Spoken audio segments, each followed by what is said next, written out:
Darling. Hey guys, and welcome to another episode of Woke by Accident podcast. Today we have a special guest, podcast host, consultant, and audio engineer, Darrell Barnes. Hey, Jen. Hey, everybody. What's going on? I am glad to be back on your platform, on your show. And yes. I think this is actually going to be pretty good because I think what's coming up, this will be right in line with what's coming up. And I think that's the Content Creators of Color Challenge, which is going to be in October, I believe. That Yes. 30-day challenge coming up once again, which I'm sure you're going to be talking about. And like I said, it is a delight to be back on your platform, and hopefully we can, make some magic here. Oh, for sure. And welcome back, Darrell, aka Mr. Black Ovation. Yes, ma'am. That's Um, me. all right. And so Darrell previously joined us in season 3, episode 57, where we discussed Botham John and the Henrietta Lacks case. And yeah, so it's been a while. So I'm definitely glad to connect with you again to go over another interesting topic. And I see that you've contributed on a lot of great collaborations and podcasts and panels. So kudos for the great work that you've been doing in broadcast. Yeah, Definitely. all of that's definitely been fun. Hmm. The I think it's the fourth annual Afros and Audios event is coming up here shortly. That's going to be in Philly. Unfortunately, I won't be able to make it, Hmm. but I am going to be watching via streaming. That is a great event. Lots of very informative guests and panelists and everything that's going to be on that platform. Like I say, I wish I was able to make it, but yeah, I'm just not going to be able to. But I'm going to hold down in spirit the best way I can, and be able to root for everybody that's doing that phenomenal work. Oh, for But sure.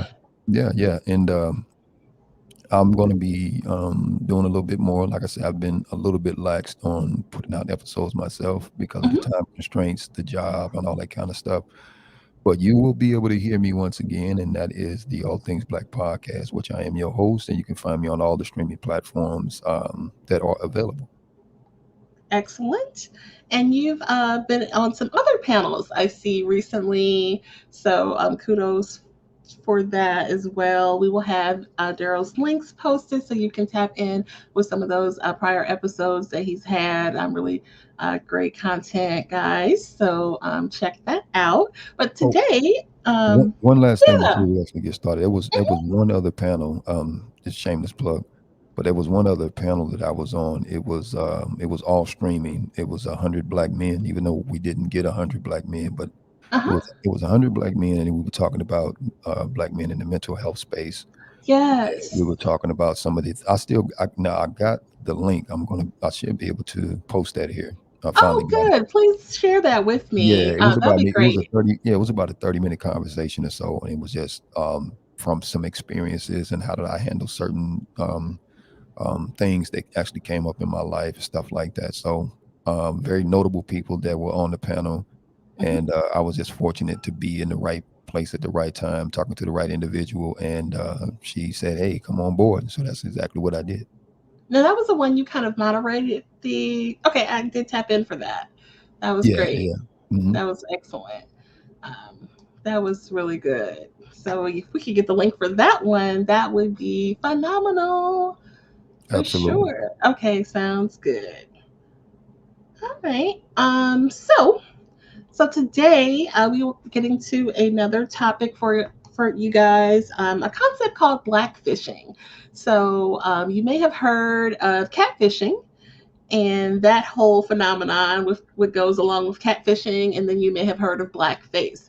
So I came across a post in several places, LinkedIn, CNN, different places, even on Twitter, that have been talking about this concept of blackfishing. And so I wanted to get into that with Darrell, who has some really good content about topics impacting the culture and also some of the controversy surrounding the new Little Mermaid film. So definitely want to get your thoughts on that as well. So here's a high level definition of blackfishing, and this one came from LinkedIn. Blackfishing is a form of cultural appropriation and harm that extracts portions of Black culture for status or monetary gain. So, what does that bring to mind when you think of culture appropriation? I mean, we've seen a lot of examples with some of the celebrities recently, and even some of these, you know, online influencers and things like that. Yeah, I had to sit back and think long and hard about this and how many people that it really impacts and affects. And one of the things that came to mind is that, and this is not new, by the way. I hope a lot of people realize that none of what you're seeing is absolutely new. It's not new.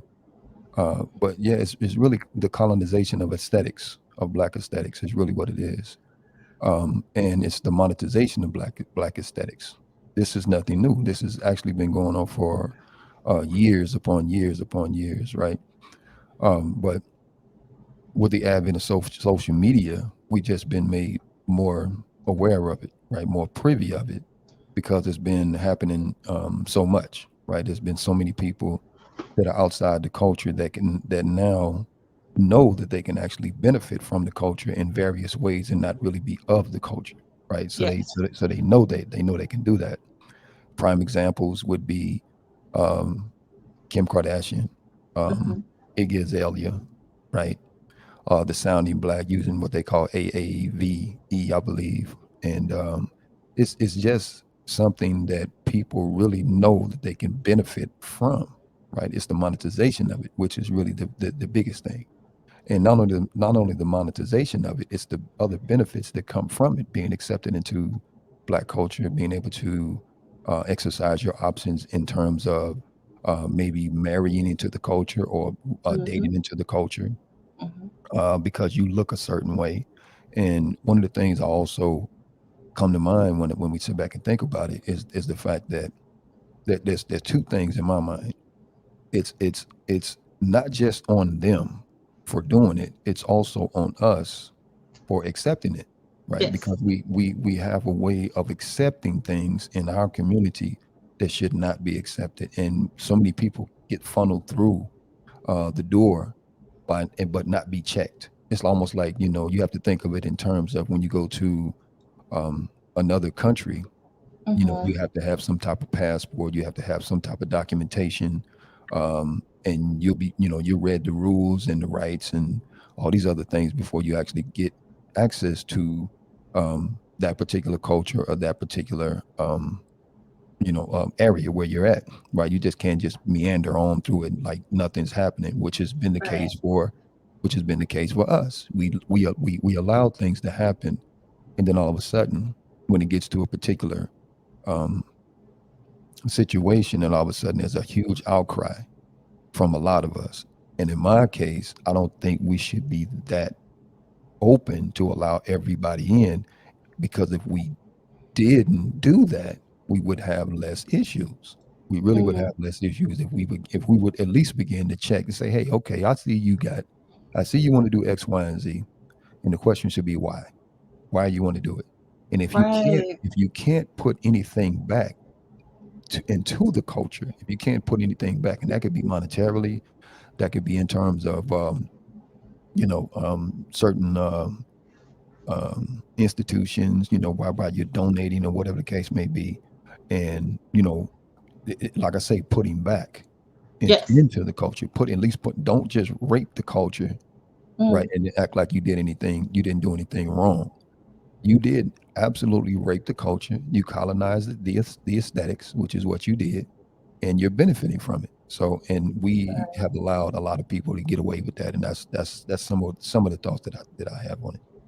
Yeah, for sure. I mean, like you said, I mean, in a way, they want our rhythm, but they don't want our blues, right? So, and why do they want to do that? Because black people are cool, because we're in stylish or attractive, and then they want to profit. They see opportunity to profit, and they make sure they make plans for that to happen for them totally. Yeah, So, it's a new way to generate money, right? yes. It's definitely a new way to generate money, and for them, and it's also their way in. And I'm gonna say a couple of other things real quick, and I'm gonna let you go ahead and continue. Uh, a couple of things. I remember an interview with Stephanie Mills that she had with oh, I forget the names. it was a show that was hosted by black women, and they asked her about the music, Mhm. and she essentially said the same thing you said. They want our rhythm, but they don't want our blues, right? She said that they want R&B because Stephanie Mills is a very great vocalist. She's written plenty of powerful songs, and her voice is immaculate. And she said that essentially they want R&B, they just don't want it from us, right? And Yes. I was blown away by that. I was like, yeah, that's about right. So, and the other thing about it too is that when you see the larger picture, when you look at the larger picture, black folks by and large, however progressively we're doing it or not, we are literally coming into our own, and that means rulership. That means Mhm. rulership. So when you're looking at rulership, I was always told that at one point, these very people that have colonized us, these very people that are benefiting off of everything that we do, at one point they're going to want to get into that new paradigm shift or that new rulership. So they're Mhm. going to do everything in their power to position themselves to be able to benefit from that. And one way to do that, one way to do that is to actually start to look and act like us, because for the most part, you can't tell externally who's black and who's not, right? That's true. Which is why a lot of us will point at somebody and say, "Oh, they're black because they may have a little bit of melanin in their skin," right? But that Yes. might not be the case, especially when you start to think or to, ask them certain questions and find out what their mindset is, right? Because Right. yes, black is a color, but black is also a mind state. So you can't say that you're black. You can't say that you're black just because you're melanated or you have a little bit of skin tone or something like that. You just can't say that. But I have to question where your allegiance is, or I have to question where your mindset is. Now, again, this is not negating anybody else to say, well, I'm going to do the same thing that was done to me to them. That's not saying that. But again, if we're coming into rulership, if we're coming into alignment with that new paradigm shift, where you're going to see a lot of people of quote unquote color begin to be the leaders, then I got to question what your mindset is. I got to question your mindset, right? Your mind state. Where's that at? I gotta figure you out, because some of us look like us, but they're not us.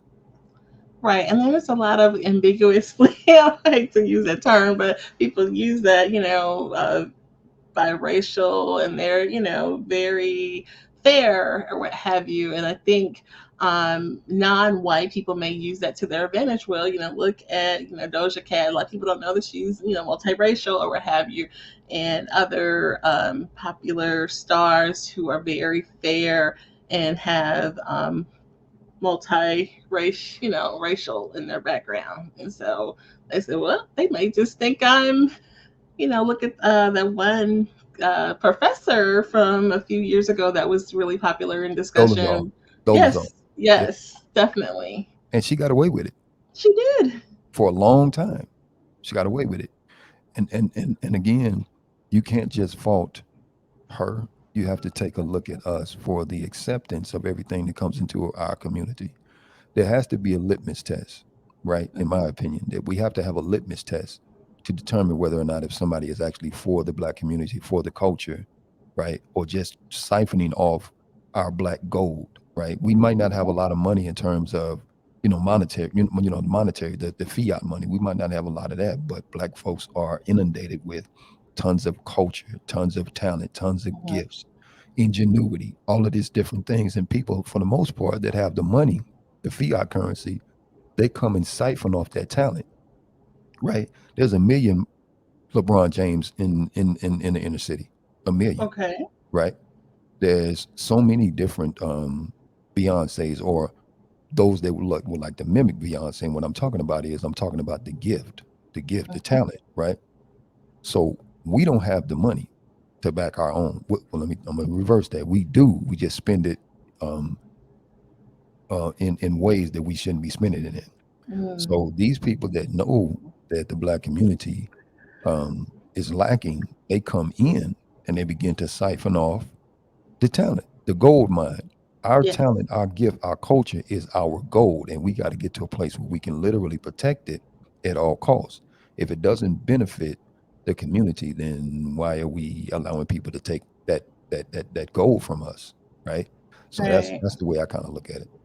Yeah, and then in your background, I know you worked in the entertainment environment in the past. I mean, what can you speak on to anything you've noticed from the way things were handled back then, with how, maybe like the white media or executives or what have you would treat talent and things like that.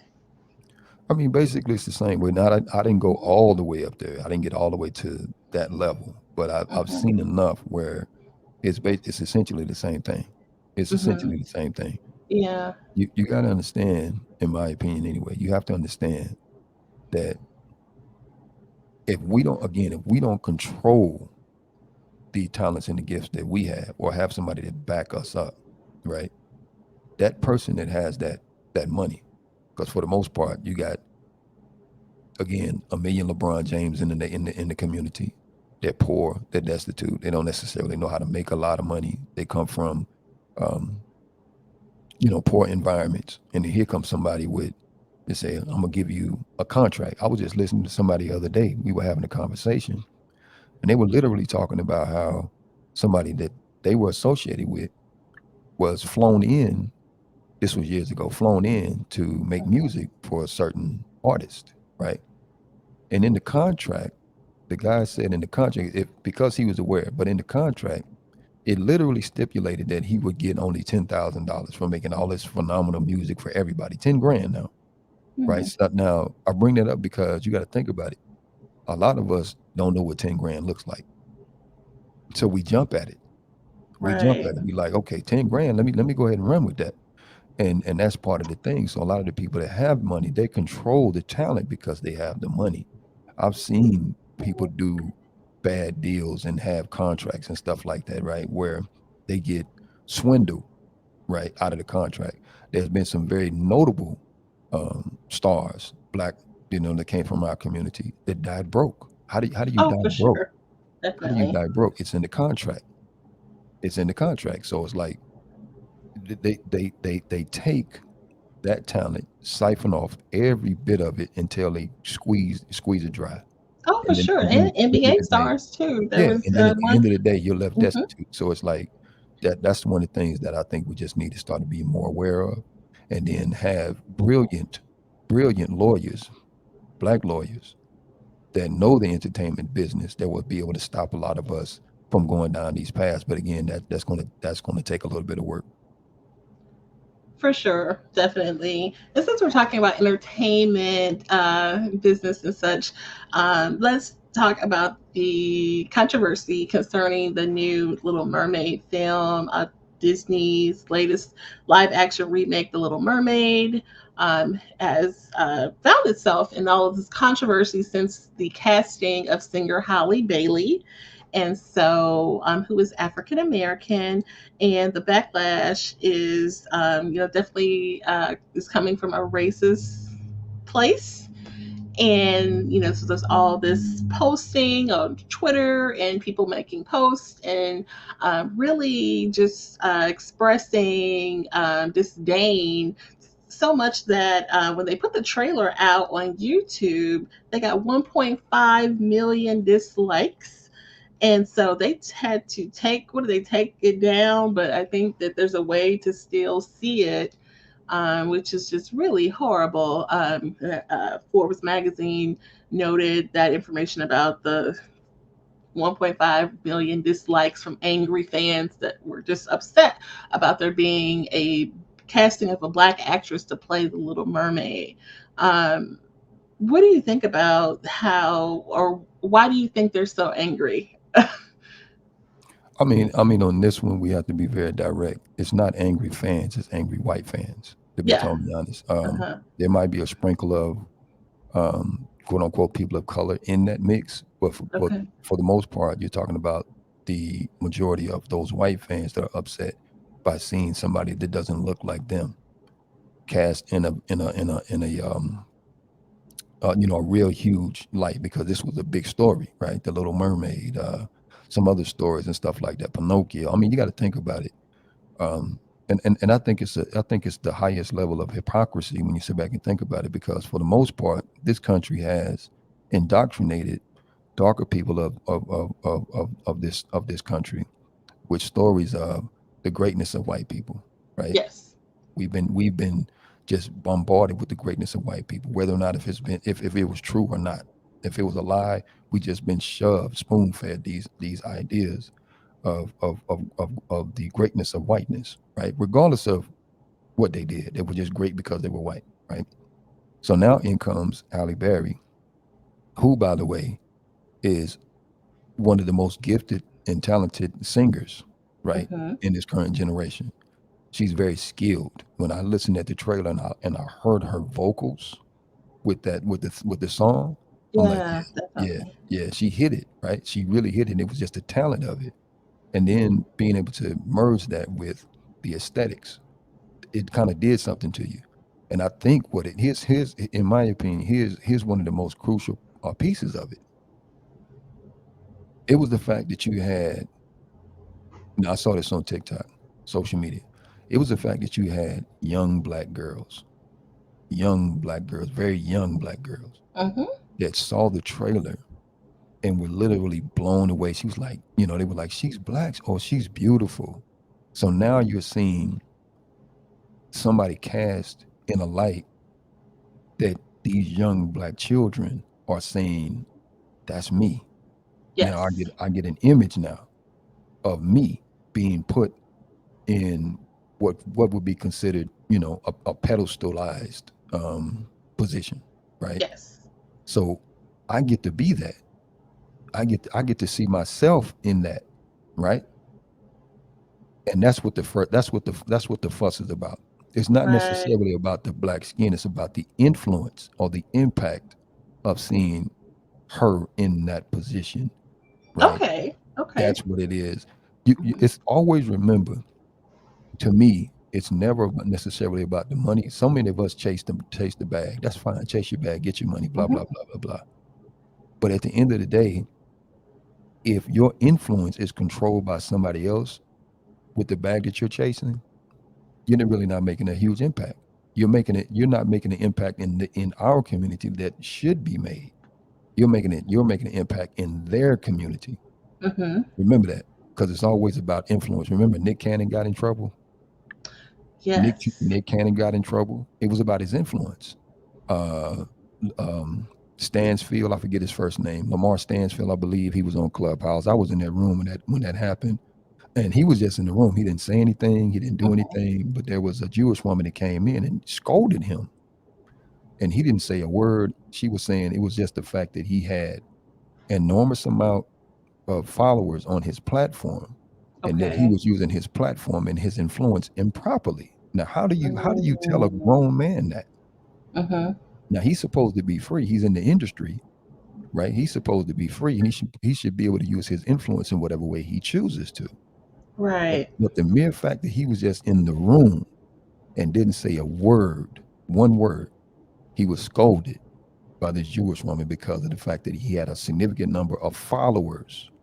It's the influence. It's the Okay. impact of the influence. And Mm-hmm. for young black women, that, oh man, I'd love to get into that in one point, because to me that's a serious one in and of itself. But when you influence young black girls, right, that in and of itself is very dangerous. It's very powerful, right? It's a very powerful thing when you can influence young black women. So by seeing Halle Berry cast in that lofty position as the Little Mermaid, Yes. yeah, it did something. It did something. It made a larger impact. It wasn't just about the skin color. It was about the Right. fact that she made an influence into these young black girls, and these young black girls are now seeing the imagery of themselves in that lofty position as the Little Mermaid. Right. This is a fictional character. I mean, this is That's the like part. she's a mermaid for goodness That's the sake. part. That's what I'm Yeah. saying. That's the part. It's a fictional character, right? It's not like it's Mhm.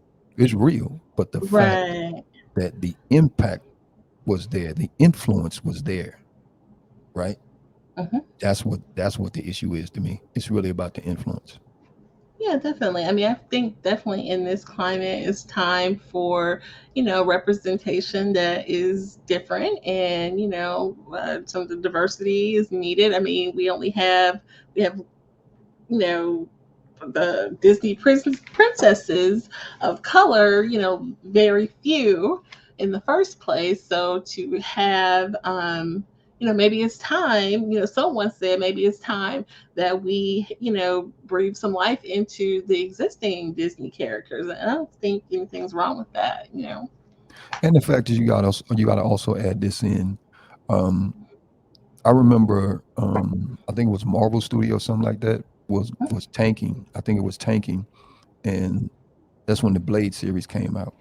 Hmm. And Wesley Snipes playing Blade at that time literally saved Marvel Studio because everybody was talking about this Blade series and how well Wesley Snipes did in the Blade series and stuff like that. And literally saved it.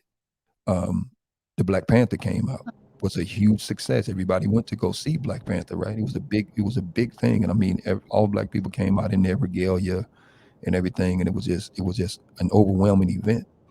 So now here comes Halle Berry playing the Little Mermaid, the impact, the influence.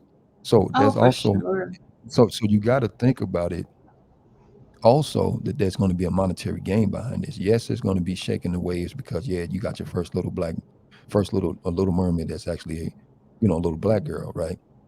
But there's also going to be a monetary side. There's going to be a monetary gain to that because now you got to think about how many people are going to go watch this film just for the fact that you have a black woman cast as the leading role in that film, and not only that, the immaculate talent that she has to be able to sing these songs that have been written for that particular script. So you really got to dig into the nuts and bolts of it and just think Hmm. about it as is. I know a lot of people going to look and view it for entertainment, but there's other people like the ones that are raising hell about it.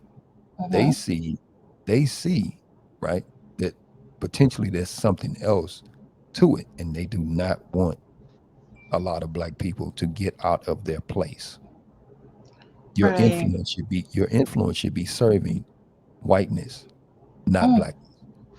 okay. So You really feel that way. You really yeah, feel that way. yeah, Okay. yeah. Yeah. I mean, for the most part, this should be serving. I mean, our influence, man. I wish this was a longer podcast. Maybe we can stretch it out a little bit, but yeah, your influence should be serving that. Hmm. And what I mean by that, when you look at it in terms of white supremacy and racism, Yeah, your for sure. influence should be serving that structure, that institution, right? That's what it should be serving. It should not be serving, it should not be self-serving in terms of you helping your own. That's what it should not be. So Okay. again, you're talking about a fictional character. It's not real. It's not real at all. But everybody is up in an uproar, right? And again, to me, it's not just about the skin tone. It's about the influence and the impact of that particular character. Yeah, I can get that. I can get that. I just feel like they don't want to break the tradition, and that's part of it. But obviously, prejudice and racism is, undeniably a factor here. And like you said, and the potential for this to be very huge. The merchandising. I mean, this is going to be huge. She's going to be on backpacks and lunch boxes, and they're gonna. That part, Yeah. that part. That's exactly now you're talking. Yeah, Hmm. like I say, the monetary side of it is the gain of it is just it's going to be huge, Yeah, I don't know if they're and ready for that. yeah, So. and to not, and you're talking about changing, the what did you say earlier about Well, like breaking the traditional view of this character, that she had pale skin and red hair a and, fictional character, right, a the fictional fictional, character? fictional Yeah, character, yeah. So you essentially, know. I can make a Little Mermaid today and give it Mhm. whatever hue and color that I want to. I'm sure little children, if you give them coloring books, they in their imagination they can make Little Mermaid whatever color Oh, for what that sure. they want, right? Right. So again, it's the adults that are set in their way um, about white supremacy and racism that does not want that to move. They don't want the needle to be moved. But again, if you're talking about diversity, which to me, doesn't mean a hill of beans, to be totally honest. But if you are talking about diversity, then yes, let's talk about diversity. There should be representation all across the board.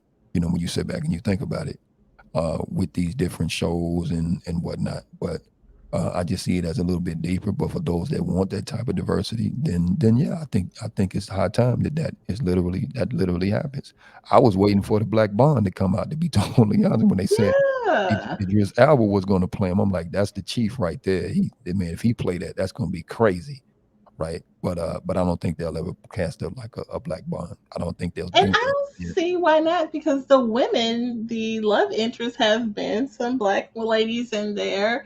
But and that's the difference. It's okay for a white man to lay down with a Let me black go get my lady. hammer because you just hit the nail on the head. Bingo. And it's See? always been like that. That same thing with Star Trek when you had the original Captain Hmm. Kirk and everything. He had love interests from all different galaxies, right? And Yes. that's the thing. That's the thing. So to not break that idea, to not break that power, right, is a huge thing. And it's crazy because you've had these people that have um basically reaped tons of benefit from the fact that you've crafted narratives and stories, whether fictional or not, centered around whiteness, right? Yes. Even the Bible was crafted around whiteness, right? When the Hmm. original story and the original text is actually about black folks. It's really about black folks. But they translated and retranslated it to be centered around whiteness. So everybody, and then to solidify it, they started to put out portraits of what they believed Yes. Jesus to look like. So it's very hypocritical when you sit back and you hear about people that are crying about something as small. Now again, this is not even on the grand scale. Something as small as the Little Mermaid now being a young black lady. It's crazy for people to do that. It is. It is. And I mean, we really could go down the rabbit hole of the characters if we wanted to. We talked about a few, how some of the newer shows like the House of Dragons have put black people into the time period pieces, which I think is really interesting. And shows like Bridgerton on Netflix, where you have, have you checked that one Oh man, man, I'm gonna leave it alone because I might get beat up by the crew. But out? no, it's no, no. Well, I Mm, looked at season one. I didn't look at season two. So, but yeah, I think it's interesting and neat that she has, black and white characters just corresponding together like that. It's from a black woman writer, Shonda Rhimes, the Bridgerton series. So I think hmm, that's really interesting and a yeah, unique way to do that. And without them being lesser than and things like that, she just has all different kind of characters all in there together. I love it. yeah, It's yeah. neat. Yeah. Why not? So yeah, I mean, because we know how history played out. So why, this is fiction. This is a story. She's giving us a story for sure. Because the black lady was the queen Yeah. on Bridgerton. And how, who would have thought that with all these, in this time period piece. So it's really interesting. And No, as you, I get it. I get it. I get it. I think that a lot of these writers are now understanding the value of putting these characters into these shows now. I think they're yeah. understanding it again, especially from a monetary side. They're understanding the value of doing so. My only thing is that a lot of us as black people still don't understand the concept that um, life imitates art, right? Hmm. Life imitates art, and for the most part, we consume these images so much that we begin to kind of take on have this relationship with these characters, and all of a sudden you see us to start to live out these different characters in real life, and that's part of the Hmm. problem, in my opinion, because a lot of us are not solid um, in who we are. We don't necessarily know who we are. We don't have a concrete foundation in terms of our history and things like that. So Yeah. we begin to mimic these different characters that we see on these shows. Mm, And that's my thing. So again, I look at it not just as entertainment. okay. It's to me, it's difficult to sit back and watch anything just for entertainment. It's very difficult, right? Um, everything that I watch, pretty much, I'll see the entertainment in it, but I'll also see the messaging. I'll also Mm-hmm. see what how they're trying to influence me, uh, Mm, that's what true. level that they're trying to reel me in on, right? Because I have to be aware of these things, because if not, then I'm going to be pulled in and siphoned in just like everybody else. So I'll be around here walking around like a robot, just like everybody else, thinking, oh, this is the thing to do. Uh, Yeah, right. but you got to be careful, because and it's not like I'm lying, because you can now see thousands upon thousands of, Nicki Minaj's, or people trying to mimic themselves as a Kim Kardashian, or somebody's Mm-hmm. walking around trying to imitate a Pop Smoke, or something Mm-hmm. like that, right? Yeah, And I get it. These are, we can consider these at one point our heroes. I get it. But at the same time, who are you is the question. Why right. are you trying to mimic somebody else? Why are you trying to imitate somebody else? It's because you haven't fully found yourself yet. Right. That's the biggest thing. You haven't found yourself yet. You don't need all of that to portray an image of what you think yourself should be. You haven't found you yet. Once you found you, then you'll end up being what they call your authentic self. For sure. That's And even that's like the these biggest thing. people who are embodying this blackfishing, be yourself. You know what I mean? If you're talented, if you have something to offer the masses, just come with who you are. Well, a lot of And them not gonna do that, because they know again, the easiest way to come up, like it's a tried and tested um plan. It's a tried and tested maneuver, right? It's tried and tested. It's time and time and time and again. We always get duped for some reason when we see somebody that supposedly look like us, act like us. We get duped 100% of the time, because we don't know how to ask those very important questions. Where did you come from? What's your background? X, Y, and Z, right? Just gather enough information before we allow you into these spaces, and we don't know how to do that, or we know how to do it and we're afraid to do it because we don't want to be labeled as, oh, you're a gatekeeper, or you're a black racist, and yada yada yada. But it's mhm, evident that what goes on in our community is very problematic, and part of the problem is, yes, us, but at the same time, allowing everybody else in before we even know who the hell we are. yeah, for sure. Definitely. And then representation matters with images like, Holly Bailey, who will be playing the new Little Mermaid, which, we're looking forward to seeing that. And, she's so up and coming actress, so this is a really great move for her. So kudos for that. Yeah, I Yeah. think I think I'm I think I'm going to watch it, because, like I say, I love her voice. I remember Mm. when her and her sister was coming up, Oh, the for sure. representation and how they came about was huge, and so I guess now this is like a crossover piece. And but yeah, just for her talent and her gift, yeah. So I think I'll watch it just to check it out. Yeah, you mentioned the reaction videos to the trailer with the children. I even saw some white children in there, and they were all excited and thrilled. And, it was really kind of like sweet to see that, and hopefully that um, campaign will motivate, these, ill gotten, Yeah, responses. and it's terrible, man. It's really terrible when you sit back and think about it, because this is nothing new. This has been happening for years. When you had Little Richard, they had to come up with a counter to Little Richard. When you had somebody that was doing what Elvis Presley was doing before Elvis Presley got on the scene, they had to have a counter to that, right? There's always a counter to that, because when you sit back and you think about it, you know, um, there's millions of them that love the spirit. They love the vocal stylings, right? They love the artistry from us. And then that causes an inclination for a lot of people to lean towards. Look at what Michael Jackson did. Hmm. Michael Jackson by himself had the whole world pretty much at his feet. People falling out at his feet. They tried to find the equivalent of a Michael Jackson elsewhere, but you couldn't do it. There was only one Michael Jackson. right? It was only one Michael Jackson. You couldn't find the equivalent, right? Same thing in the boxing arena. They tried to find a Mike Tyson or somebody to that degree. You couldn't Mm, find it.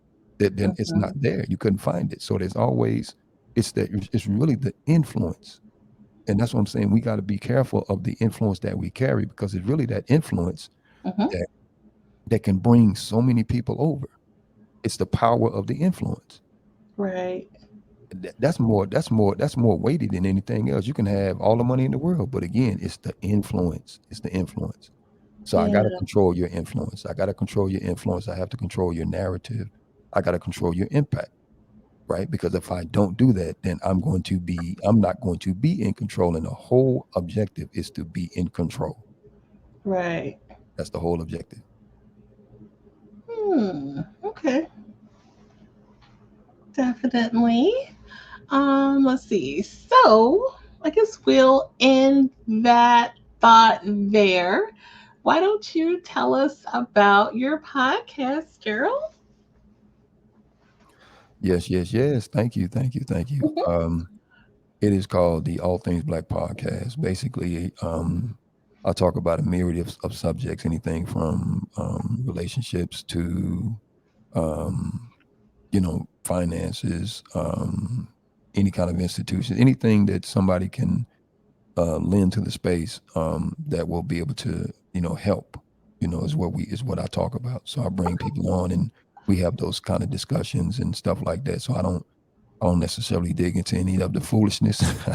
I get it. There's a lot of people that want to hear that kind of stuff, but I just think it's stuff that's way more important Mhm.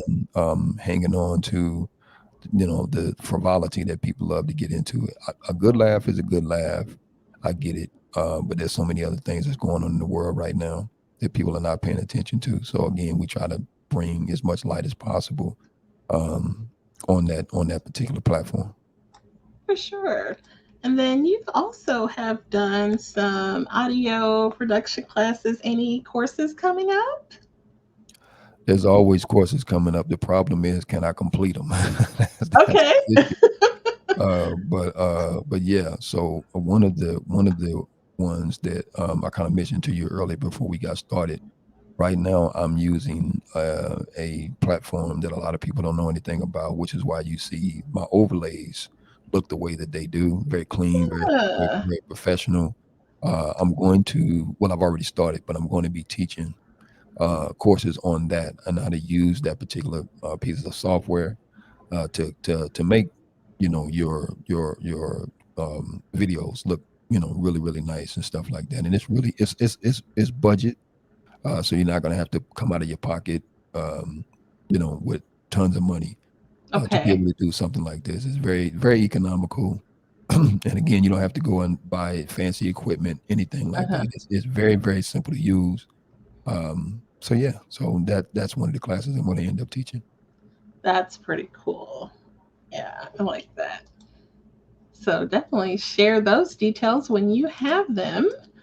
Let's see. And then we will have your links posted. And yeah, you mentioned that you will look for that other link so that we can share that on the panel that you had. That was really impactful for the Black men. Definitely. Anything else to share, Daryl? Other than the fact that I so much thank you guys for even inviting me, into some of these spaces. Yeah. I just like having these different kind of conversations and different perspectives.